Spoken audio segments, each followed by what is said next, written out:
శ్రీ పవన్ కళ్యాణ్ గారు, నేను ఇప్పుడే మీ ప్రెస్ మీట్ని చూశాను.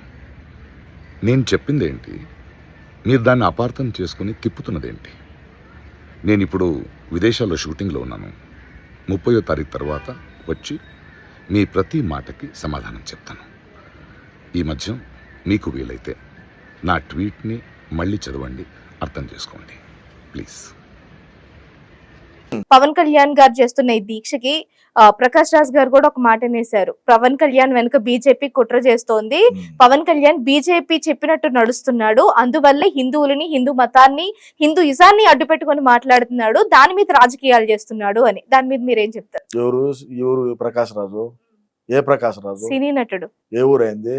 ఇక్కడ కాదులేండి. ఏ ఊరు? కర్ణాటకనా? చెన్నయ్య? చెన్నయ్య. ఎవరు ఏం ఆడతానలేదు అంటున్నాగా.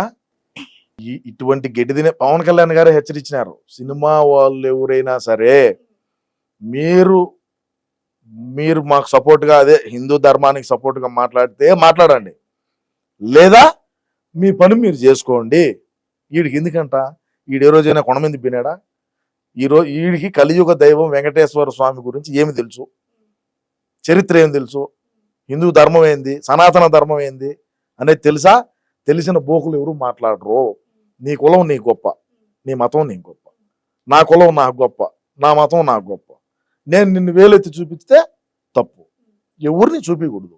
ఎవడిది ఓడుకుంటుంది, ఓడి మనసులో ఉంటుంది. కానీ నువ్వు ఆ మాదిరి బయటకు వచ్చి మాట్లాడినావంటే, హిందువులు అందరూ ఏకమైనారంటే నీ బతుకు సినిమాలో ఉండదు, నువ్వు ఏడ నిలబడలేవని ఈ సందర్భంగా తెలియజేస్తాను. నా పర్సనల్ వ్యూ నేను వ్యక్తం చేశాను. ఒక హిందూగా, ఒక తిరుపతిలో ఉన్న ఒక నివాసిగా దానికి కమ్యూనల్ కలర్ లేదని నా గర్వంగా చెప్పుకోగలను. సో అది కరెక్ట్ కాదు అని చెప్పాను, అంతేగాని దానిపైన నేను చిన్నప్పటి నుంచి నాన్నగారి సినిమాలో ఆయన యాక్ట్ చేసినప్పటి నుంచి నేను చూసాను. నేను అంకుల్ అని సంబోధిస్తాను.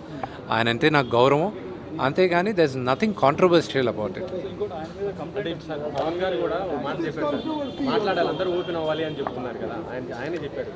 ఒకటి చెప్తాను, నటులందరూ అద్దాల మేడలో మేమందరం ఉంటాం. ఇప్పుడు నేను మాట్లాడితే ఒక వర్గం మీకు నచ్చచ్చు, అది మీకు నచ్చకపోవచ్చు. నచ్చిన వాళ్ళు మమ్మల్ని ఈజీగా టార్గెట్ చేస్తారు, నచ్చిన వాళ్ళు మాకు అవసరం ఉన్నప్పుడు వచ్చి సపోర్ట్ చేయరు.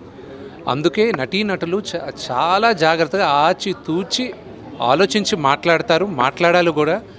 ఈ ఇష్యూలో ఇంటర్నల్గా ఎంతోమంది మాట్లాడున్నారు, కానీ బహిరంగంగా వచ్చి మాట్లాడితే ఎవరు మనోభావాలు దెబ్బతింటాయి అని కొత్తగా అందరికీ భయం కూడా ఉంటుంది. సో అందుకు